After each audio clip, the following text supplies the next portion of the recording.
Hi everyone, আজকে তো গণেশ চতুর্থী। সবাইকে জানাই শুভ গণেশ চতুর্থীর অনেক অনেক ভালোবাসা ও অভিনন্দন।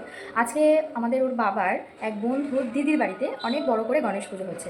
প্রতি বছরই গণেশ পুজো করে আর আমাদের প্রতি বছরই নেমন্তন্ন করে। কোনো বছর আমি যেতে পারিনি।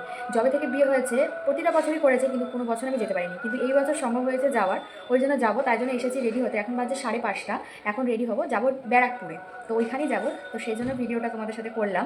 আর আমাদের এখানেও পুজো হচ্ছে, তোমরা গান শুনতে পাচ্ছ কিনা জানি না, কিন্তু খুব বড় করে এখানেও হচ্ছে, গান টান বাজছে। তো চলো আগে রেডি হয়ে নিই। আমি আজকে পরবো হচ্ছে শাড়ি, যেহেতু পুজোর বাড়ি যাচ্ছি, একটু শাড়ি না পরলে ভালো লাগে না। তো শাড়ি আর একদম সিম্পল সাজবো, বেশি কিছু না, আর গরমও আছে ওই জন্য বেশি কিছু সাজবো না। তো চলো আগে সেজে নিই, তারপরে তোমাদের সাথে কীরকম সাজলাম সেটা তোমাদের সাথে শেয়ার করবো। তো এইটা হচ্ছে আমার ফাইনাল লুক।